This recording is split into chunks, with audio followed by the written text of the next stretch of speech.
শুভ দিন। তোমরা কেমন আছো? আশা করি প্রত্যেকে তোমরা ভালো আছো, আর আমিও বেশ ভালোই আছি। তো একটা সুন্দর ঝলমলে দিন, ভালো লাগে। রোদ উঠলে খুব ভালো লাগে। কালকে মানে ওয়েদার মানে ফোরকাস্ট যেটা করেছিল, শুনেছিলাম নাকি আজকে মেঘলা আকাশ থাকবে। শুনে মনটা একটু ভারাক্রান্ত হয়েছিল। মেঘলা আকাশ একদম ভালোই লাগে না। তো সকালে উঠে দেখলাম বেশ ভালোই রোদ উঠেছে, তো ভালো লাগছে। আর যারা যারা আমার চ্যানেলটিকে সাবস্ক্রাইব করেছো তাদের অসংখ্য ধন্যবাদ আমার পাশে দাঁড়াবার জন্য।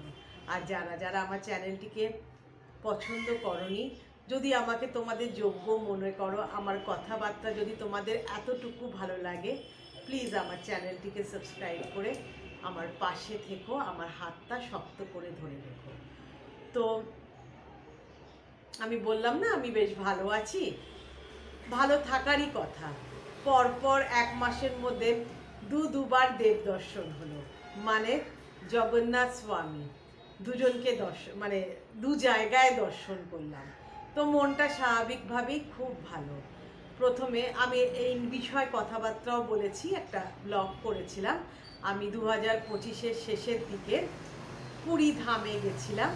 সেখানে পান্ডাদের নানা রকমের অত্যাচার বলতে পারো সম্মুখীন হয়েছি। ওদেরই পান্ডা রাজ চলছে, এই কথাটা আমি বলেছি। কিন্তু তবুও পুরী হলো হিন্দুদের একটি শ্রেষ্ঠ ধাম, যেটা আমাদের পাশের রাজ্যেই, এবং আমাদের যেতে আসতে খুব একটা অসুবিধে হয় না। তো এবারে আমি অনেক বছর পর গেছি। এই নিয়ে আমি 4বার কি 5বার, 4বারই মনে হয় পুরী দর্শন করলাম, জগন্নাথ ধামে গেলাম। কিন্তু এই বারটা 2025-এ যেবার গেলাম সেটা প্রায় 20 বছর পর গেলাম। অনেক পরিবর্তন হয়েছে, কিন্তু পরিবর্তন হলেও ধাম কিন্তু ধামই। 4 ধামের মধ্যে এটি একটি ধাম। তো হিন্দুদের একটি,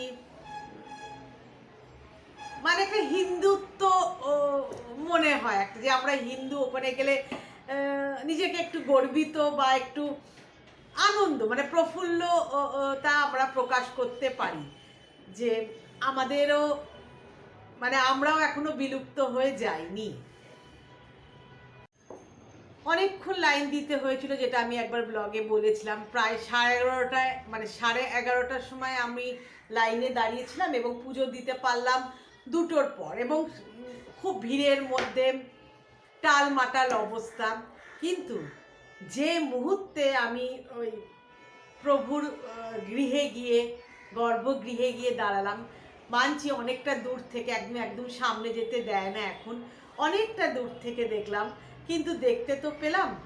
গায়ে একটা শিহরণ জাগলো, মনে হলো আমি যুদ্ধ জয় করেছি, করে আমি প্রভুর মুখটা দেখতে পেলাম। শুধু জগন্নাথ স্বামী না, বলরাম, সুভদ্রা সবাইকেই দেখতে পেলাম। তো দেখে চোখ দিয়ে আমার জল বেরিয়ে গেছিল, যে এতক্ষণ দাঁড়িয়ে, এত মারপিট করে, এত যুদ্ধ করে, কিছু মানে মনে করুন আমাদের তো রাস্তার উপরে বাড়ি, মোটর বাইকের আওয়াজ হলো আর কি। তা খুবই যুদ্ধ করে দেখা। কিন্তু যে মুহূর্তে আমি ওই গৃহে গিয়ে দাঁড়ালাম, আমার গায়ে কাঁটা দিয়ে উঠলো, চোখ দিয়ে জল পড়লো, মানে বেরিয়ে এলো। একটা জীবন্ত, মানে মনে হলো এনার কাছে আমি আমার দুঃখের কথা, কষ্টের কথা, সুখের কথা, আনন্দের কথা বলতে পারি।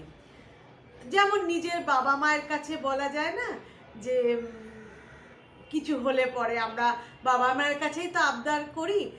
যদিও আমার বাবা মা নেই, বাপি তো অনেক দিন আগে চলে গেছে, আর মাও প্রায় 6 বছর হতে আসছে।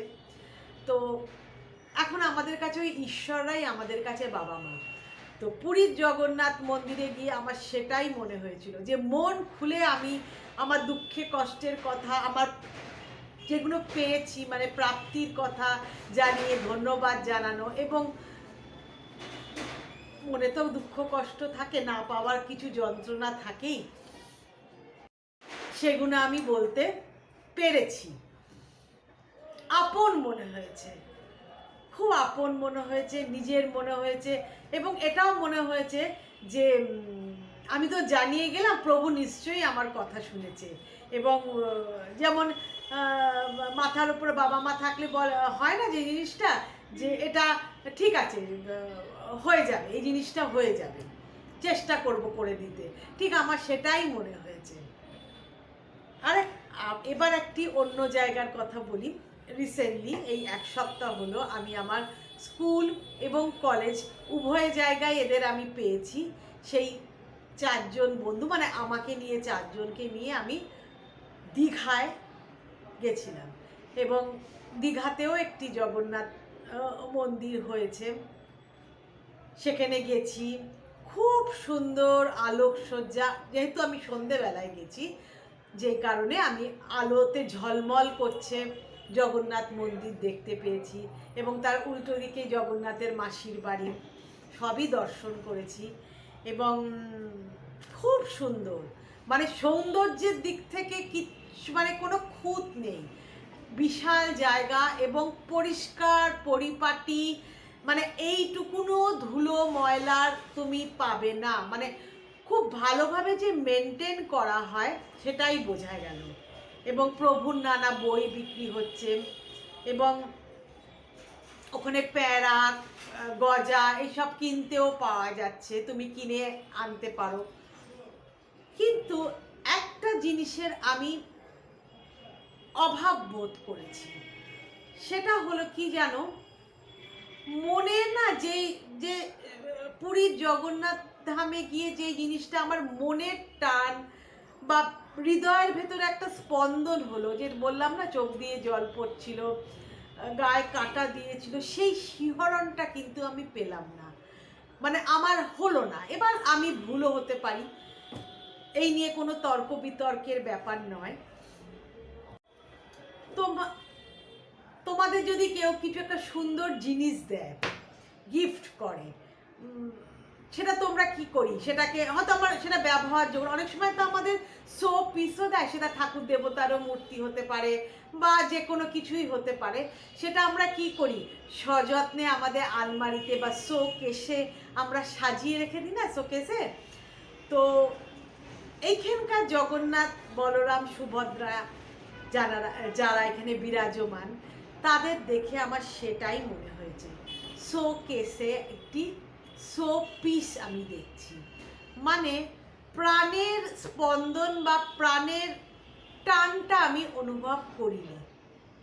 কিন্তু সাজসজ্জা, নিয়ম কানুন, ভোগের একটা ঘর আছে, সেখানে মানে অবভিয়াসলি অর্থের বিনিময়ে ভোগ কিনতে হয়, যেটা ওইখানেও আছে, পুরীতেও আছে, এবং যেটা তুমি পুজো দিলে সেটা তোমার প্রসাদ হয়ে আসবে। কিন্তু এ আছে, এইখানে দেখলাম ব্রেকফাস্টের ব্যবস্থা আছে, কুপন কেটে তুমি সকালবেলা এসে ব্রেকফাস্ট করতে পারো। আমি অবশ্যই এগুলোর করতে পারিনি, কারণ আমাদের আরও এই 2 দিনের মধ্যে আমাদের আরও অনেক জায়গায় ঘুরতে হবে। লাঞ্চ আছে, ইভেন ডিনার, মানে রাত্রিরের নৈশ ভোজও সেখানে কুপন কেটে করা যায়, এবং খুবই যে মানে বিশাল দাম তা কিন্তু না, ওই 50 টাকার থেকে 200 টাকার মধ্যে বোধহয়, খুব বেশি হলে।